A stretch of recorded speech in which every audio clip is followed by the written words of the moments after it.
We heard some genuinely audacious. Oh my gosh, I can never say that word. What is audacious? Audacious. It's like exciting and delicious. Okay. Hello and welcome to the California Dreamshot podcast, where we dig deep on the issues and policies that shaped California and talk about how we can build an economy that benefits everyone.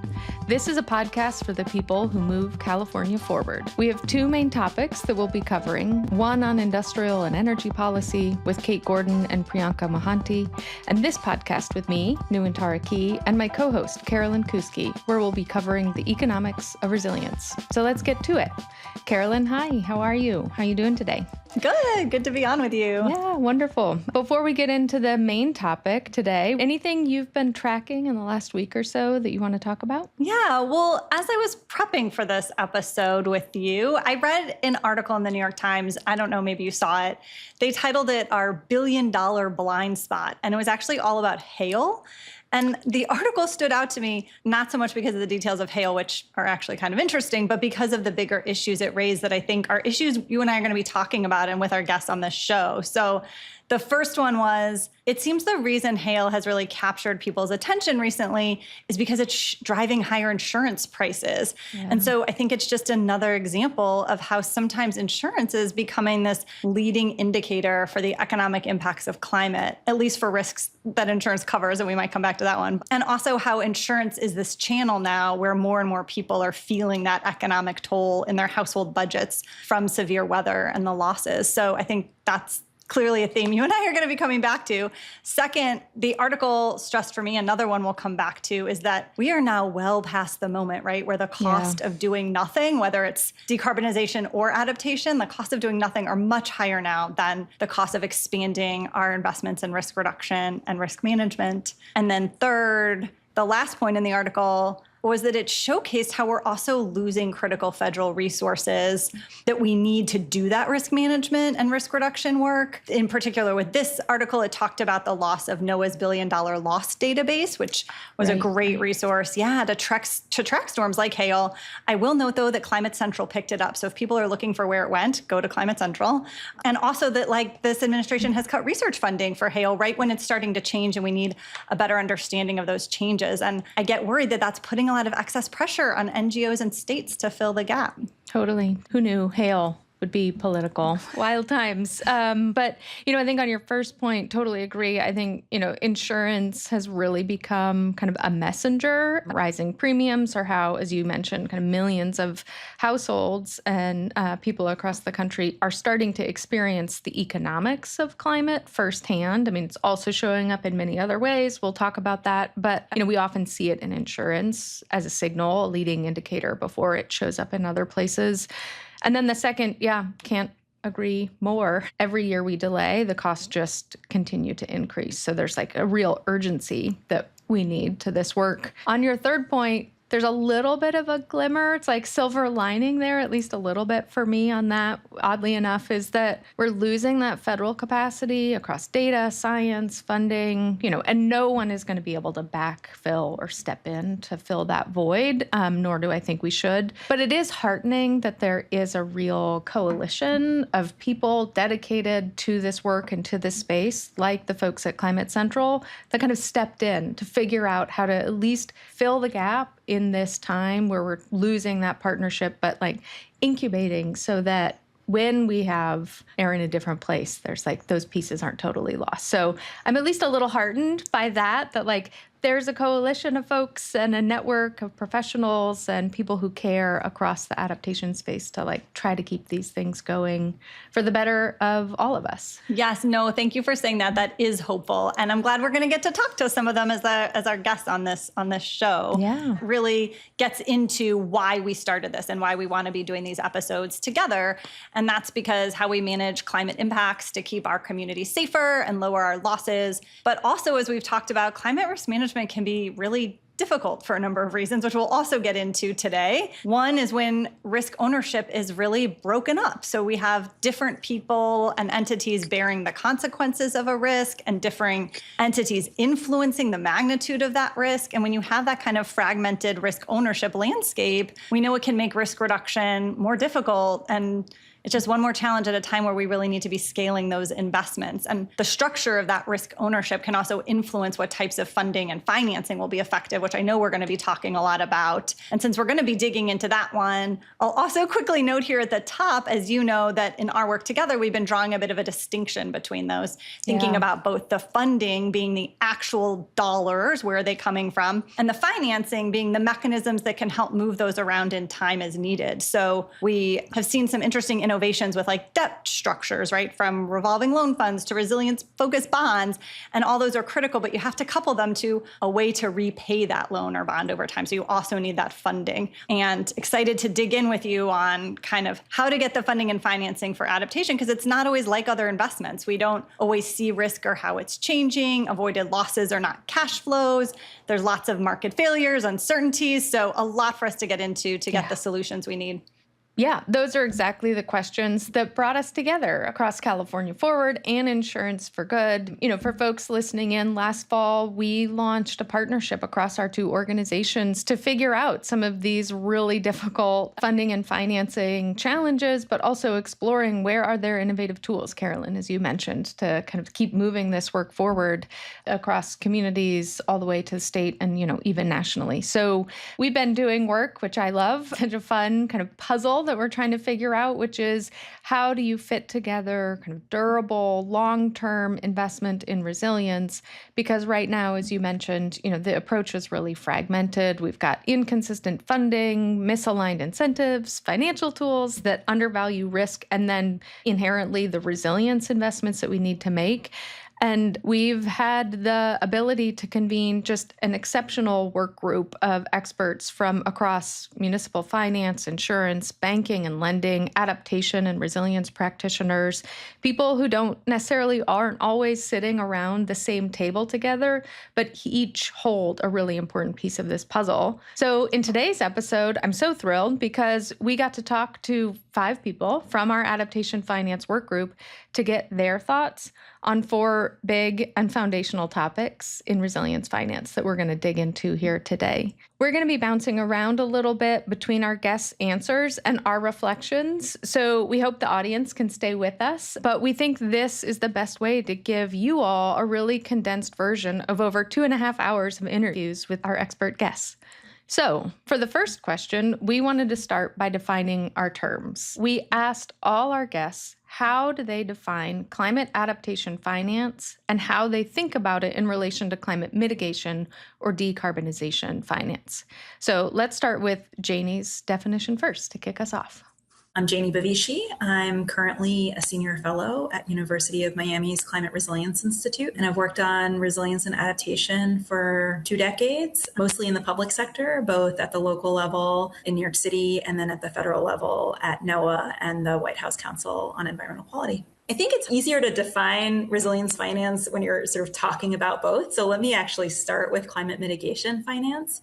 So climate mitigation finance is about funding the transition to a lower carbon economy. And resilience finance, as the contrast, is really about funding how we live with climate impacts that we're already experiencing today and will continue to experience because they're kind of locked in. Yes, that's well said, Janie. 2 of our other members talked about how this is playing out in specific sectors. So first, we're going to hear from Francis, who talked about how insurance is thinking about resilience finance. And then we'll hear from Shane, who shared a local government perspective. So let's take a listen. Yeah, hello. I'm Francis Bouchard. I'm a managing director with Marsh, where I work primarily with our retail-facing unit, really to try to find the solutions to some of these challenges we're facing out there around wildfire or flood or extreme heat, even convective storms. I've been in the insurance industry my entire career, which is 35 years. A profound distinction between the two is the emissions mitigation is really a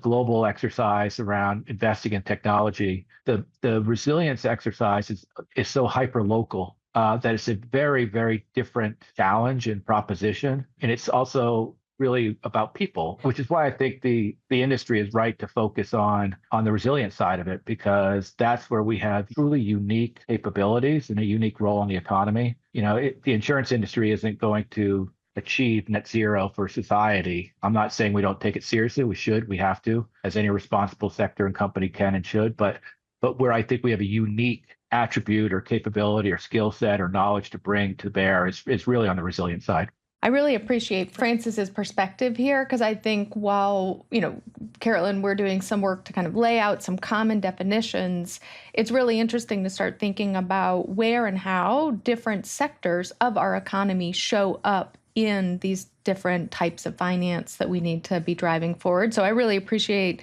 Francis's addition there where he's really talking about kind of the role of insurance. So now we'll pop over to Shane to hear about his thoughts on the role of local government. I am Shane Kavanaugh, Senior Manager of Research for the GFOA, or Government Finance Officers Association. We are an association of over 35,000 local and state government finance professionals across the U.S. and Canada, and I am the R&D guy for GFOA, essentially. So in the world of local government, right, I think bigger opportunity is adaptation because as we talk about, say, mitigation, we're talking about a lot of, I would say, transnational issues, right? Like when you're talking about local government, we're saying, all right, well, like we are worried with the flood or the fire happening here right now. And how do we essentially develop our infrastructure and community to be able to better withstand those things and recover when they do happen? So we've heard how the distinction plays out for different sectors, across insurance and local government, just as two examples. But our next two guests, Ricardo and Lori, brought in another important dimension as we're kind of laying the foundation here for for our conversation and for the podcast generally. And that's this point around timing. That is something that is so critical to the adaptation finance space. So let's give a listen to Ricardo and Lori because they offer a really important insight. I'm Ricardo Bayonne. I'm a partner and founder at an impact investment firm called Encourage Capital. And what we do is we try to address big social environmental problems using finance. So we try to find solutions that are both a solution to a big social or environmental problem, but also produce returns for investors. And I also teach at Brown University, and I teach classes on finance and environment and risk finance and environment. My view is we need all of the above, and we need smart people doing all of them, because any work we do now on mitigation is likely to lessen the problems that you have to deal with in both resilience and adaptation. But, we've dawdled so long now that a lot of problems are coming our way. We do need to think about and invest in both resilience and adaptation because some level of disruption is coming our way. It's already happening. Yeah, Nuin-Tara, I think you and I both see that a lot, right? I mean, it's the floods, it's the fires, it's the droughts, the storms. It's already coming. Yeah. I also appreciate Ricardo's use of dawdling, which I think is a very diplomatic way of describing the last few decades. That we haven't done enough. Exactly. I'm going to keep using dawdling wherever I can. Yeah, I think Lori had some related comments. Let's bounce over to her to get Lori's thoughts. Yeah, my name is Lori Schumann. I am currently the Chief Investment and Impact Officer for a national community development finance institution called Partners for the Common Good. In addition to my work with partners, I work across the country on a range of projects with cities, states, and other entities in the finance space around how we advance climate resiliency and reduce risk to specifically housing and real estate from extreme weather and extreme natural hazards. So I really feel like the consequences dialogue has to be something that both Main Street and Wall Street really articulate because it hits our bottom line. And the bottom line could be financial, it could be social, it could be justice. I mean, it could be a variety of things, but I think that that's kind of where I think about adaptation versus mitigation. I do think that there's a lot of work that needs to be done to reduce global warming for sure. I just don't think it's going to happen fast enough. And I think in the meantime, we need to be doubling down on our risk reduction. Yeah, so I think this is so important, and I appreciate kind of the reflections from our work group members, because one of the things that I've thought a lot about over the course of my career is this kind of false dichotomy between mitigation and adaptation, and that I think we're really hitting a point in time where it's not an either or there, and that's becoming increasingly clear to policymakers, to communities. Like, we have to be decarbonizing, and we have to think about how we reduce emissions in a wildly different future where we have to be thinking about managing those investments in context of a very different kind of riskier future. So anyway, I just really appreciate all of the input from our guests here. But Carolyn, how are you feeling? Any thoughts?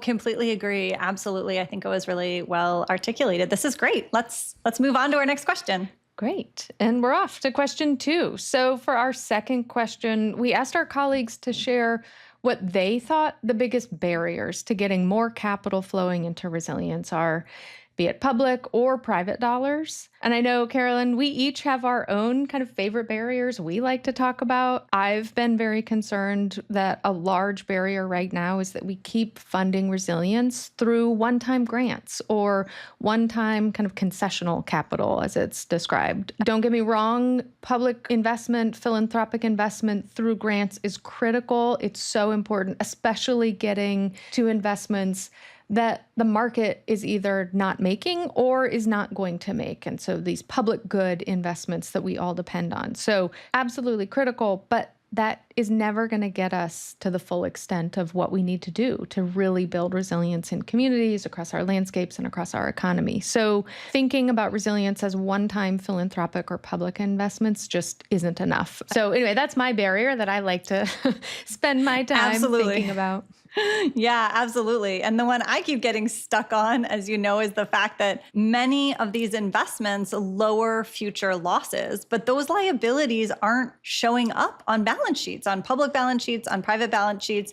And when we're not tracking those future losses, it really gets hard to turn them into cash flows to pay for the investments, even when we know they generate economic value. So Shane was thinking about these in terms of avoided damages and our human tendencies. Let's hear what he has to say. It's a traditional challenge in public finance is funding prevention, right? The thing that did not happen. And how it's so much easier to fund the thing that you can touch, feel, and see, right? Oh, we built the building and there it is. Whereas say we did this and the thing didn't occur isn't quite as satisfying. Or if it did occur, it wasn't as bad as it might have otherwise been. It's perhaps even less satisfying. So that is just, I think, probably human nature that extends beyond just public finance. But in public finance in particular, at least, that's been a challenge. And I'd say that to me is probably the largest barrier, because traditionally we've had services like police or fire or something like this where you could think of those as preventative, but you pay into a general pool of money for the entire community, and there are police stations, fire stations that are built. When we talk about something like fires or floods, you start getting into questions of where are these fires or floods exactly in the community. That point about place is so important that Shane just touched on. I can't emphasize that enough in the resilience space, generally, but also really important in this kind of finance and funding question, because once you're asking exactly whose neighborhood floods or burns, you're also getting into and asking this question of who benefits from reducing that risk, and then who should pay and how. And that's the thread that Janie picked up here in this next clip that we're going to listen to, which is really about the value that these investments create is very real. We all know that, but it's spread out across neighborhoods, systems, and sectors in ways that our financial and budgeting structures just weren't quite built to capture. So let's take a listen to Janie's piece. I think it's that resilience value is very real, but it's distributed. And I think our financial systems are just not designed to capture that. And so I would say, just in my years of working in local and federal government, I've seen this mismatch from sort of two different angles. So at the local level, even, when we had well-designed resilience projects, they often had to be justified within narrow budget categories, even though the benefits were really broad. So, right, I can think of resilience projects that protected neighborhoods, they stabilized housing markets, they safeguarded other infrastructure systems, they created recreational amenities, but they fell in a certain category of the city budget. They didn't, their value wasn't captured in all these other categories, even though they were producing benefits for other parts of the city ecosystem. Yeah, I think that's also a really important point, because you might think that projects with such a wide array of benefits for so many different groups would be the easiest to fund, but actually they can sometimes be the hardest. And a big challenge we face as well is that many of these benefits, as our working group members are talking about, are really real and important, things like community and health and livability and human flourishing, but they may not show up on a financial bottom line. And Lori started talking about that. The thing about the adaptation space is we have to define the return for that investment. I mean, that's the ultimate issue is if I get someone to invest in this work, if I'm going to get an investor to come in and provide me with $5 million to retrofit my building, I need to let them know how much are they going to get from that investment. Is it going to be 4%? Is it going to be 8%, 11% return? Can I pay it back? Right. And so I think that the question becomes ultimately, what does return mean for our space? Is it just financial return, or are we looking at other secondary returns or indirect returns that we need to quantify? So I think that some of these things need to be measured, and we need to establish some metrics, because if we're going to say that there's going to be a different return premise for an investment, we have to actually substantiate it. This idea that for every $1 of investment gets you $13 of return doesn't mean a lot for a financier. We need to see the direct lines. And so I think sometimes we create this kind of bespoke way to value resiliency improvements. And I think that's wrong. I think what we need to do is start to bake in resilience into all of the work we do, all of the capital work, because I don't think there's ever going to be a world where we can just get a return on this particular scope. I think it needs to be included in the assembly of the building, and it needs to be steady state. We need to have a world in which resilience and adaptation becomes a steady state equity. I think what Lori just teed up for us sounds important and like a really big project. And I think that's what we wanted to hear from our guests about next, right? Yeah, agree. What Lori just mapped out is a very big project. Actually getting resilience just into what we do as steady state is exactly right, and a really big project. So let's take stock for a second, because our guest just gave us a pretty clear picture of what's standing in the way of capital flowing into resilience. We heard about how we're stuck in a cycle of one-off grants. We heard that it's fundamentally hard to fund prevention, to pay for something that didn't happen. We also heard that the value these investments create is real, but it's distributed, spilling across budget categories and beneficiaries in a way that our financial systems just weren't designed to capture. And then finally, we heard that until we can define and measure the return on resilience, investors won't have the direct lines they need to commit that investment or that capital. So that was a lot of different topics, a lot of barriers, and they're big structural challenges. But we also often talk about these kind of incremental changes that we need to do to start chipping away at these big challenges. And that's important, but sometimes incremental isn't enough. And we need big, audacious ideas and change. So in this next question, in question 3, we asked all of our guests, what's one big, audacious idea that you have? So let's start with Ricardo, who really puts into kind of some historical perspective this idea of a big, audacious goal.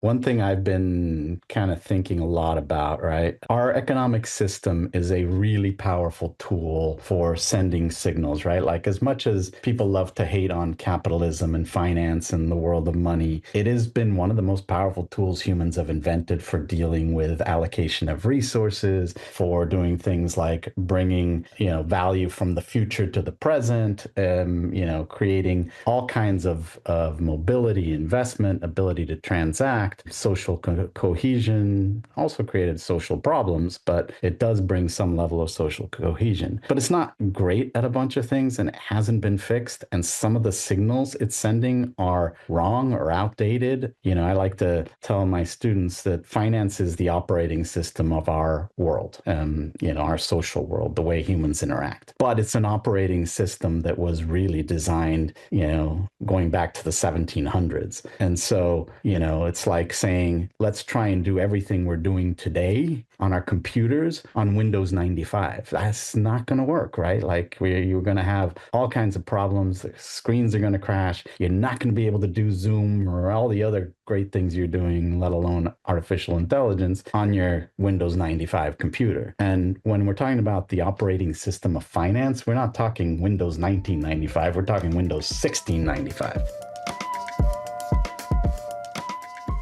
Wow. So the big project he's really raising for us is, how do we redesign our economy for today's challenges? It's a project that we know economists are taking up. There's a little bit of headway. Ricardo went on to talk to us about a specific application. That's a huge, big agenda. How do we kind of narrow it down into some bite-sized chunks? And one he offered was updating the signals that markets are providing in light of changing climate risk. As he said, market prices are signals. We know from recent research, though, that lots of prices are not reflecting current risks, changing risks with climate. Ricardo mentioned one, which was credit rating agencies in the municipal bond market as a place where those risks really need to be incorporated. But he also flagged for us that this is really difficult because we're all used to thinking about the future by looking at the past, right? And we are now in this world where the past is no longer prologue. Losses from the past century, the past decade are not what we can expect to see in the next 10 years and the next 100 years.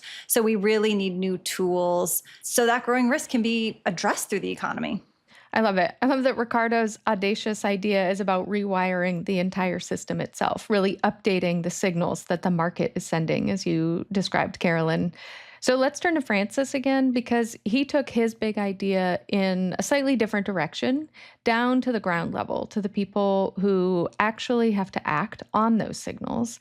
And he made a call near and dear to my heart to support the local officials who are making hard decisions every day about where to invest finite taxpayer dollars. And he sees a really special role for the insurance sector in making that happen. So let's hop over to Francis. Yeah, for me, the big audacious idea, if it is that, is we need to find a way to equip local city managers, county officials, but local people who are making those local decisions about where to invest finite taxpayer money. Is it going to be, give the cops a well-deserved raise? Do we need to do this or that to keep teachers in the classrooms? Do we need a rainy day fund? I mean, there's so many fiscal pressures being put on local government officials, and we need to be able to equip them with the tools and the knowledge to make risk-informed, fiscally responsible decisions. And I don't think we're doing that. I think the big audacious idea is, for the insurance sector to take upon itself the role of educating the constituency that I think when, 20, 25 years, 30 years from now, when we're all having, our prune juice in the retirement home, we're all going to kind of look back and say that the heroes were these local government officials who made tough decisions. So we should be doing everything we can to equip them with the knowledge to make the right decisions. And I don't think we're doing that. I think we're trying to sell first to them and educate second. I think we got to flip that and find mechanisms where we can upskill the people at the other side of the table when we're talking about, community level, municipal type of insurance products and mitigation. Because think about it, if the insurance industry doesn't do that, it's going to do that. Who has that knowledge? Who can tie all this together? Nobody. I mean, in some ways, all I've been trying to do is remind us in the insurance sector that we've done this before. I mean, we have a legacy of developing these risk standards and mechanisms that allow us to continue to do what we do, not just as an industry, but as an economy, despite these bigger exposures. So the electricity rollout, you've probably heard me tell that story a bunch of times. Who was it who came up with the standards from Underwriters Laboratory? It was the insurance sector. Automobiles, who developed the safety standards that are basically now globally accepted? The insurance industry, right? Yeah, Francis is making such a key point, and I guess one that we'll all reflect on with our prune juice, which is that adaptation is inherently a local activity, and it's those local leaders that are going to have to make the difference in their communities. Francis went on to make another important point that similar things have been done before, so we have some models. Yeah, what I love about that framing is that Janie made the same case, but one level up. It's not just that the insurance industry has done this before, but society has. Her audacious idea is to finance resilience the way we finance other essential infrastructure that has multiple beneficiaries. So let's take a listen. I think this is a great question. I'd really like to see, and I know lots of people are sort of working towards this, but would love to see resilience finance in the way that we finance other essential infrastructure with multiple beneficiaries sharing both the costs and the returns. So, we may do this imperfectly in other systems, but we do it, right? With like roads and water systems and electric grids. They aren't financed by a single beneficiary paying for the whole outcome, right? They're financed through a mix of public investment and distributed payment systems because the benefits are shared. But we don't treat resilience the same way. And, I definitely saw this when I was working for local government. So, Nuin-Tara, we just heard a lot of great, big, audacious ideas like we asked for, from changing the entire economic system, bringing it down to incorporating signals in particular markets, enabling local leaders, learning from similar challenges so we can finance resilience at scale. I guess the next question is, how do we get going on all this good work? Yeah. And one way that I think we need to get going, which is what we've asked all of our work group members who we talked with for this episode, is where do we start? What conversations still need to happen to jumpstart these big, bold ideas that we just heard about? So let's continue with Janie, because she had a great point that's maybe foundational to everything that we've been talking about here today. Yeah, I think one conversation that we're not having clearly enough right now is that we are already financing climate risk. We just do it after the fact, right? And I think it's important to recognize that. I mean, I've seen this very clearly at both the local and the national levels. Disasters unlock very large flows of capital. And so, we're living in this fundamentally reactive financing system. Yeah, I think this is such an important point that Janie makes. So just to reiterate, we are already paying for the risks and a changing climate, full stop. There's no way out of that. Also, we will have to continue paying for this climate that has already changed. And Carolyn, we spent a lot of time earlier this year working together and with a lot of other really brilliant people on this report for the state that was trying to grapple with these questions, which is, how do we pay for the risks that are already baked into our system? We're already paying today. We're paying in really inefficient and expensive ways. So how do we transition and move our system to one where we're going to have to keep paying? There's no way out of that, but we can do it in a much more efficient and equitable and organized way. So this brings us back to Ricardo, actually, because he offered, I think, some really interesting reflections on efficiency and how we think about efficiency in the context of resilience thinking and this big, challenging question of how we pay for all of this. If you look at systems like evolution or other systems out there, the way those work is that they create that resilience through things like diversification, like redundancies, like all these other approaches, such that, okay, something bad happens, well, a bunch of things suffer or die or disappear, but there's enough variety that some actually make it through and survive, right? The problem is that resilience and efficiency are often at odds with each other, in the sense that efficiency says no redundancies, everything's working perfectly, and you've got it timed and set up to a T. But efficiency is fragile. And we saw that in COVID, right, with supply chains that were just-in-time supply chains, exceedingly fragile. Something breaks that up, like COVID, and we have the supply chain nightmares that we've been living through over the last few years. Now, if we had inefficient systems with redundancies and different approaches to it, it wouldn't have been as fragile. So I think we have to realize that, yes, efficiency is sometimes a good thing, but from a resilience, fragility perspective, it is fragile. And what we are looking for in a world that is constantly changing and radically changing in lots of different ways, fragility is a problem. And what we're looking for is lack of fragility, or if you, again, borrowing Taleb's anti-fragility concept, I don't think anti-fragile is actually a concept of an individual. It's a concept of a system. Individuals are not anti-fragile. Systems are anti-fragile. So what are the systems that we can set up that allow us to address what's coming?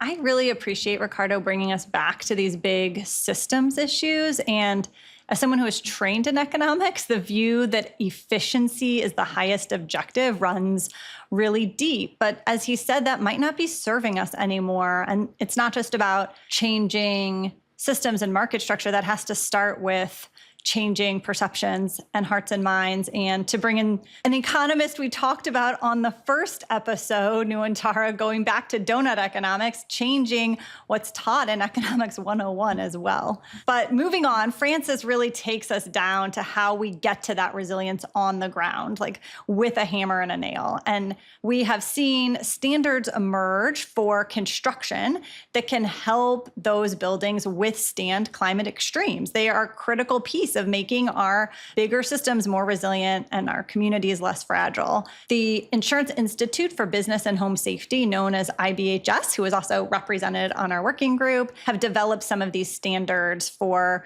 buildings that are safer from hurricane winds, from inland wind, from hail, from wildfire. And while those now exist, which is really critical for them to have impact, Frances flags that even more is needed. I don't see the industry organized around the activation of those standards. So the audacious conversation, or the conversations that aren't happening right now, how do we rapidly scale deployment of or implementation of IBHS standards, whether those are fortified roofs, whether those are wildfire, or whatever they're going to come up with next, right?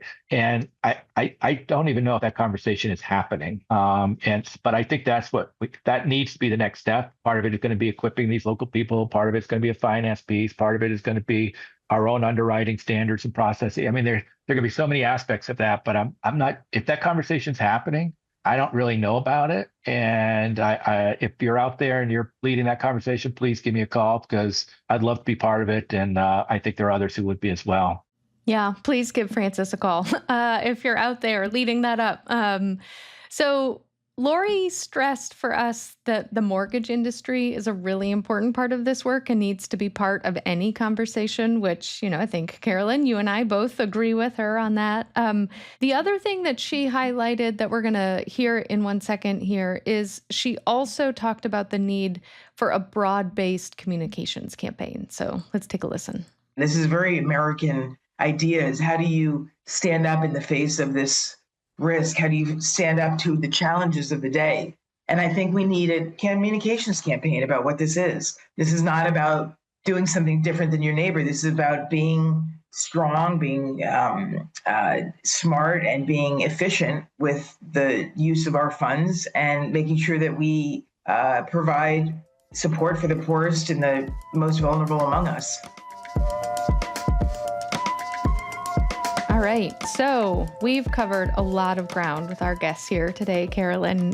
We heard some genuinely audacious ideas, starting from rewiring the operating system of finance so markets send the right signals about climate risk, about, as you mentioned, Carolyn, earlier, equipping local officials to make risk-informed decisions as they're trying to figure out how to manage and navigate, spending finite public dollars and resources, and then financing resilience the way we finance roads and water systems, just as standard business of how we run our communities. And then we heard about the conversations that we need to start having to implement these ideas, from recognizing that we're already paying for climate risks just reactively after disasters strike, to rethinking kind of our obsession with efficiency and building systems that are redundant to withstand shocks. We talked about scaling the deployment of risk reduction standards that we already have. And then finally, about bringing new players like the mortgage industry to the table. So that is a lot of serious ground and a ton of work and a lot of different ideas. Carolyn, what do you think? Anything else that you'd add in or that I missed? No, that was a great summary, and it's a lot, and it's an exciting agenda as well. And I'm excited that in some of our future episodes, we'll get to go deeper on some of these topics. So to close with our work group members, we wanted to end our interviews on a slightly different note, something a little fun and different, which, we asked everyone if they had to pick a song as their climate finance anthem, something that kind of captures either the urgency, the frustration, the hope, all three, whatever emotion they wanted to bring to this, what would it be and why? Carolyn, why don't you kick us off? Okay, Nuin-Tara, I gave this some thought, and my song would be You and Me on the Rock by Brandi Carlile. So if anyone hasn't heard it, the song references her building her home up on this rock because that's out of the floodwaters, that's stable ground. And she notes in the song, it has a water view, but the big sea can't touch you or me. But also I like it because the idea in the song of being safe and protecting each other has another resilience lens, which I learned about by hearing her discuss this on a podcast I love and I'll recommend called Song Exploder, and where musicians talk about their songs. And she noted that she wrote this during COVID and talks about her family's experience and the human resilience dimension as well. So I really like that one. Nuin-Tara, what would you pick? So this was hard for me because we heard all of these amazing answers from all of our guests. And then every time they would offer something, I'd be like, oh yeah, that's my song. Yep, I agree. And so this is not a song per se. This is a recurring theme. I mentioned our recent trip to Finland on our first episode. But one of the things that I love is when you land at the Helsinki airport, they are playing bird songs. And I have to say, it is so calming. It is such a wonderful way to like get off a plane, enter a place. It's so wonderful. I know it's not a song. No, I love it. All the songs our guests made or recommended, but I think it's bird songs in the Helsinki airport.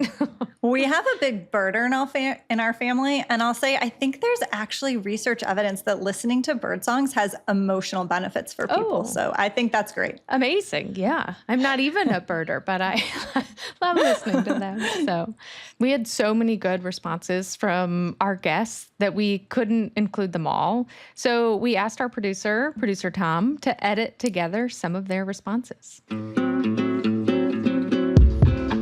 I actually have a resilience playlist. Oh, amazing. What? Yes. Honestly, Can we just I do. share the link? I've been asked that before, and I don't know. I was at a meeting once, and people thought it was a little esoteric. I'm going to say Aretha Franklin, respect. There's a kind of a punk band from the 80s. It's a British band called The Alarm, and they have a song that is Where Were You Hiding? I listen to that, and I think, well, where the hell has the insurance industry been hiding? Because it's respect for one another. I am going to pick Burning Down the House by Talking Heads. There's a song called Just the Flood, a couple that decide to barrel their way through a storm to figure out if their kin were alive or not. And it's kind of that human perseverance. Respect for those that are more vulnerable to these risks. We're mobilizing attention and capital after the house is already burning, and we need to shift that. I think I'm not going to have anything for you in terms of a song. I'm going to have fine. to. I mean, we're not. Maybe it's just silence.